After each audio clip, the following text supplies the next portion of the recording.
Well, good morning and greetings to you on this Monday, September the 8th, and hope that this power up does find you well. Trust that you had a wonderful weekend as well. I know for many of you, looking for maybe our live stream for our church services. Well, we started missions conference, and for the missionaries' sake, for some of them, we are not able to live stream their presentations and all of that. And so we want them to be able to remain effective in reaching the lost and where God has called them. And so we're not able to live stream some of them. But hopefully we'll be able to get back to that tonight, okay? But it's good to be with you. We've had a tremendous start to our missions conference. And if you were not able to make it out, uh, we've got it again tonight, Monday night here, Tuesday night, and Wednesday night, 6 o'clock.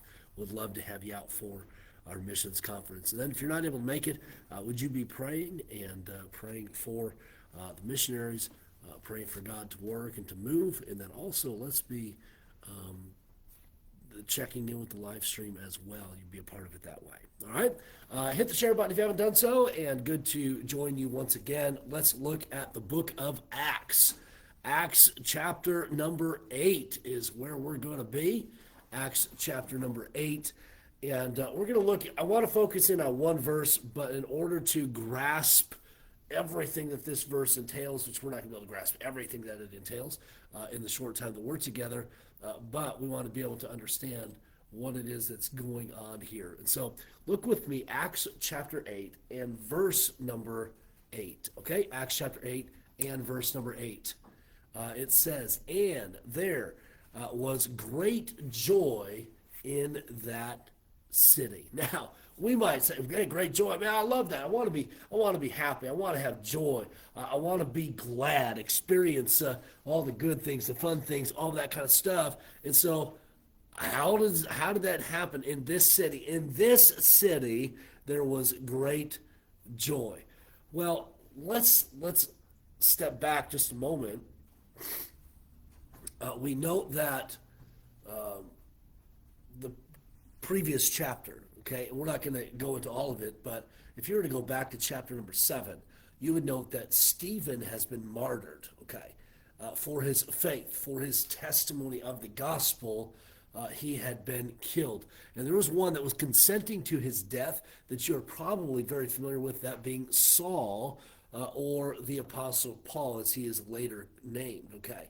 And so Saul is consenting unto his death. Here even in chapter number 8, we note the early verses of chapter number 8. It says that Paul, in verse number 3, made havoc of the church, okay, and committed believers, men and women, to prison.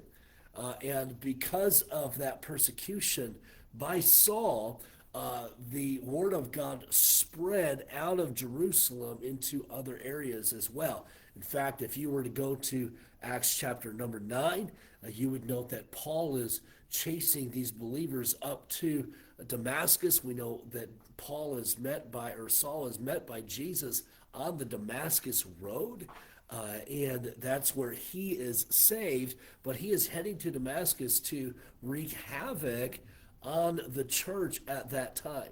And so, right in between chapter 7, where Stephen's martyred, and chapter number 9, we've got the Apostle Paul really waging war against Christianity, seeing believers thrown into jail, even some killed, and all of that.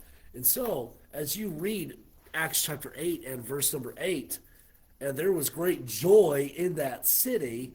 That's a pretty unique statement, a pretty unique description of the believers here in Samaria. There's great joy in this city. Why would there be joy in the midst of all of this persecution? That is a tremendous question, and I want to draw your attention to Acts chapter 8 and verse number 5. Okay, remember, persecution is happening. The gospel is being spread out as people are fleeing this persecution. Note with me verse number 5. Then Philip went down to the city of Samaria and preached Christ unto them. First reason for joy, Christ is being preached. Verse number 6. And the people with one accord gave heed unto those things which Philip spake. Okay? And so, secondly, not only is Philip following God's calling on his life and he's going out and preaching the gospel, but we got the people here in Samaria are listening and obeying the truth of the gospel. They gave heed to those things which Philip spake. And what a tremendous example for us as believers to give heed to the message that is delivered by God's man. And so that's what I want to encourage you when you're in church. Hey, listen. I guess we could say trust and obey. Listen to the word of God as it is presented and shared. And then obviously we want to go beyond just the listening. We want to be a part of the doing as well. You continue in verse number 6. Philip's been preaching. They've given heed to his word. At the end of verse number 6, it says, hearing and seeing the miracles which he did. And then in verse number 7, shares with us some of those miracles. It says, for unclean spirits, crying with a loud voice, came out of many that were possessed with them, and many taken with palsies and that were lame were healed, and there was great joy in that city. Okay, now let me share this with you, and we'll kind of wrap it up here. There's great joy. It started with the preaching, but we note the lives being changed because of those that were healed. The possessed were relieved of their possession, and all of that. And so let me just encourage you, and I want to, this is for myself as well, but we might not see maybe the dramatic healings per se. We can, but we might not see them in the way that those in Samaria saw them, to where, man, those that were demon possessed are no longer possessed of demons. Palsies are healed, lame are healed, and so on. I mean, this is pretty dramatic healings that are happening, clearly pointing out that there is something that Philip has as he's preaching and healing. There's something that he has that these people recognize is extraordinary. And there's great joy in the city because of all of this. Now, I've been saying we might not see it in this dramatic of fashion, but you know what? We do see healings, and we see some of these happening in our world today. Here's kind of where the rubber meets the road for us. I think we as Christians, we do a horrible job of celebrating God's goodness, God's healing, God's changing in our life. You think about it, and this is not to judge any specific ministry or groups of people, but as I've lived my life and I've been a part of several different ministries, it draws me to, and I'm guilty of this. You think, have you ever had in your church a testimony time where people stand up and give testimony of God's goodness in their life? They give testimony of how God has met a need, how God has changed them. First of all, those times don't happen very often. And one of the reasons why they don't happen very often is because God's people are too scared to share. And so it might be that the pastors, well, it's like pulling teeth trying to get somebody to share testimony. Listen, in Samaria, there's great joy in this city because the word of God's being preached, yes. And then because God is showing himself powerful. He's showing himself available to these people, and they're experiencing tremendous things. And the word of these healings and miracles are spreading, and there's great joy in the city. One reason why there's not great joy in our churches, oftentimes it's not because the gospel isn't being preached, because it is. It really boils down to the fact that God's people are an unthankful people.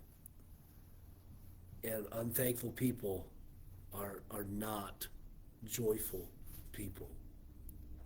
So let me encourage you. Let's express our thanksgiving to God. Let's share how God is working in our life. And here's something. Can I encourage you to be vulnerable? Uh, let's share how God is working in us spiritually, how He is growing us spiritually. And then obviously, as the Lord meets our needs physically and so on, we ought to be willing to give testimony of that so that others can rejoice in what God is doing in our life. And they can be blessed to know, hey, God is working, God is moving, and that's truly exciting. Why is there joy in this city? The gospel is being preached, God is moving, God is working, He's changing lives, and it's spreading. What God is doing is spreading throughout that city. And that's what needs to happen here at Calvary Baptist Church, and then all other churches represented by those of you who are watching. We need to be willing to share God's goodness and what He's done in our life to those that we come in contact with. I would say especially our church family. And then obviously give God the glory in all things as well. Okay? Verse for the day, Acts chapter 8 and verse number 8. Thank you for joining me. I know it's 8 o'clock. I know we're a little bit later than normal.